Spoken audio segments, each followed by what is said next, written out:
पुष्पा के पास बचा हुआ है 7 दिन का समय। जी हाँ, तितली की कस्टडी वीरेंद्र सेतलवाड़ को तो मिल चुकी है, लेकिन यहाँ पर अभी भी पुष्पा के पास 7 दिनों का समय है। इन 7 दिनों में पुष्पा तितली को अपने पास रख सकती है। इन्हीं 7 दिनों के अंदर पुष्पा को यह साबित करना होगा कि तितली कादम्बरी की बेटी नहीं है। ऐसा तभी हो सकता है जब पुष्पा को वह डीएनए रिपोर्ट मिल जाए। क्या हमें पता है कि पुष्पा ने बड़ी चालाकी से कादम्बरी के बाल तोड़कर ले आई थी। हमारा यहाँ पर पुष्पा ने कादम्बरी और तितली की डीएनए टेस्टिंग करवाई थी। उसी रिपोर्ट का इंतजार है पुष्पा को। क्या इन 7 दिनों के अंदर पुष्पा को वह डीएनए रिपोर्ट मिल जाएगी और क्या पुष्पा डीएनए रिपोर्ट के जरिए यह साबित कर पाएगी कि कादम्बरी तितली की बेटी नहीं है या फिर नहीं। इन सारी बातों को हम आज की इस वीडियो में जानने वाले हैं, तो वीडियो को एंड तक जरूर देखिएगा। आने वाले एपिसोड की कहानी में हम देखने वाले हैं पुष्पा, जिसे यहाँ पर 7 दिनों का टाइम मिलेगा, यानी कि इन 7 दिनों के अंदर पुष्पा तितली को अपने पास रख सकती है। 7 दिनों बाद पुष्पा को वीरेंद्र सेतलवाड़ को तितली को लौटाना होगा। पुष्पा को यह बात काफी अच्छे से पता है कि वीरेंद्र सेतलवाड़ कितना कमीना आदमी है। पुष्पा को पता है कि तितली गलत हाथों में नहीं जानी चाहिए, यानी कि वीरेंद्र के पास नहीं जानी चाहिए। ऐसा करने से पुष्पा तभी रोक सकती है जब यहाँ पर पुष्पा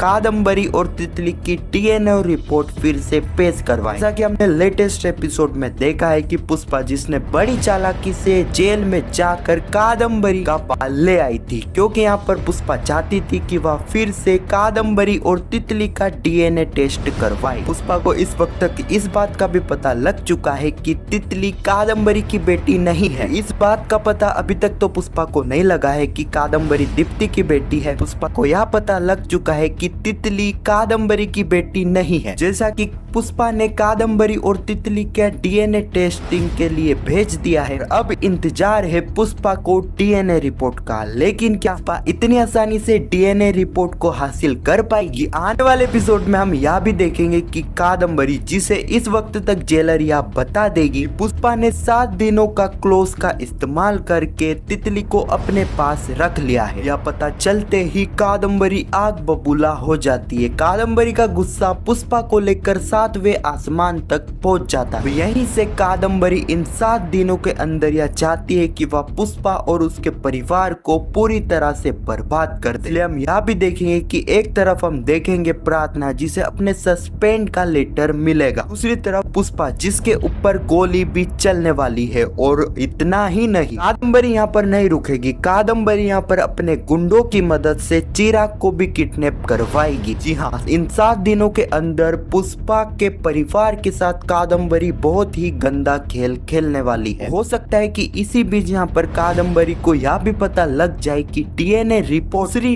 रिपोर्ट यहाँ पर पुष्पा ने तैयार करवा ली है। अगर ऐसा होता है तो जैसा कि हमें पता है कि कादम्बरी उस डीएनए रिपोर्ट को भी नष्ट कर देगी। यदि ऐसा होता है तो पुष्पा के हाथ से तितली की कस्टडी हमेशा हमेशा के लिए चल जाएगी। तो पुष्पा इम्पॉसिबल के आने वाले एपिसोड में हमें काफी ज्यादा ट्विस्ट देखने को मिलने वाले हैं। कहानी कहां से कहां निकल जाएगी, कहानी अलग ही मोड़ पर पहुंचने वाली है। तो यही कुछ कहानी है जो कि पुष्पा इम्पॉसिबल के आने वाले एपिसोड में हमें देखने को मिलेगी। खैर, आपको यह वीडियो कैसी लगी कमेंट में जरूर बताना। पुष्पा इम्पॉसिबल के आने वाले एपिसोड की ऐसी वीडियो के लिए चैनल को सब्सक्राइब अवश्य करना। जब तक के लिए धन्यवाद।